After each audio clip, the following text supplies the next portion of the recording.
As we have been discussing the last few days, focusing at least on certain aspects of the Ma'amar, Basi Legani, the discourse that we said, that the Rebbe said, the first time when he accepted the position of becoming Rebbe.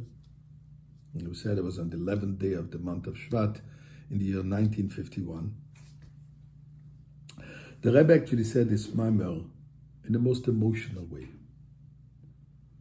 He was continuously crying throughout the Ma'amar.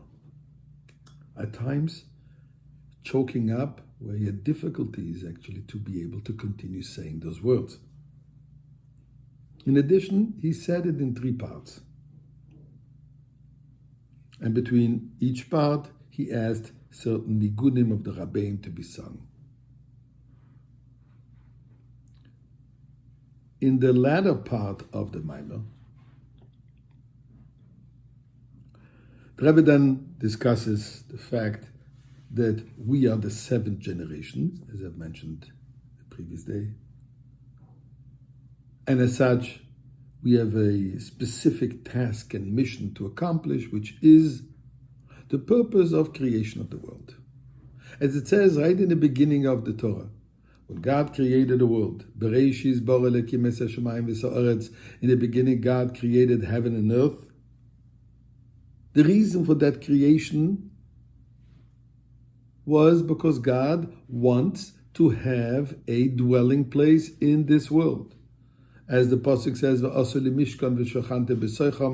you will make for me a edifice, a mishkan, and I will dwell amongst them, amongst you in plural.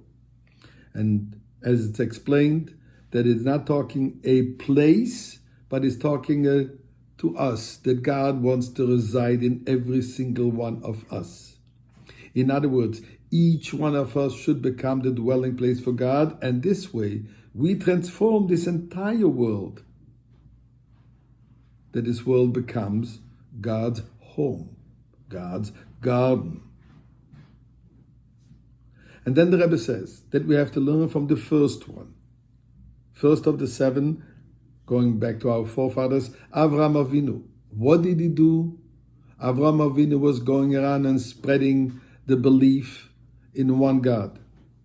As the Pasuk says, Vayikro Sham B'Shem Havaya Keil Olam.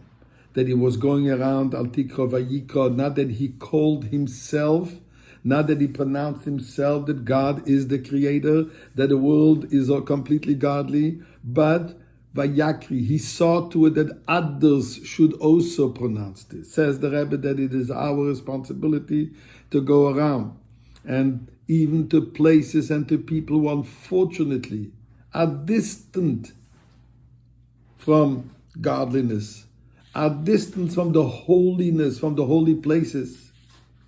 And then the Rebbe suddenly chokes up. He can't continue to talk.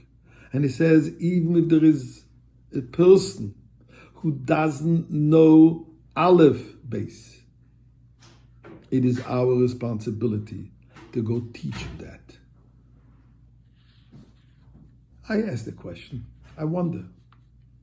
Here is the Rebbe undertaking the most difficult, the most challenging job since creation of the world. Moshe Rabbeinu had the difficult task of taking us out of Egypt. But this is the grand finale. What Moshe Rabbeinu started is being concluded. The Rebbe is the one who is going to take us out of Golus. This generation is the one who is perfecting the purpose of all of creation. 5,700 and then 11 years waiting for that moment. And the Rebbe is undertaking this responsibility on his shoulder to accomplish this. And he says, we will accomplish it.